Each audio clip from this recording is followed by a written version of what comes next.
In this 1-minute video, I will show how to use the pedometer feature on the LocateMotion app. From the home page, click More, then go on Device Settings. Turn on the pedometer.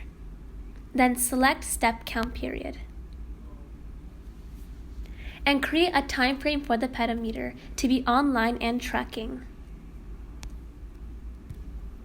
Please note that the device has to be online in order to confirm the time frame. Now, from the home screen, click Step Count. From there, you can view the number of steps the device wearer has taken in the selected step count time frame. You can also check the step count from the watch itself.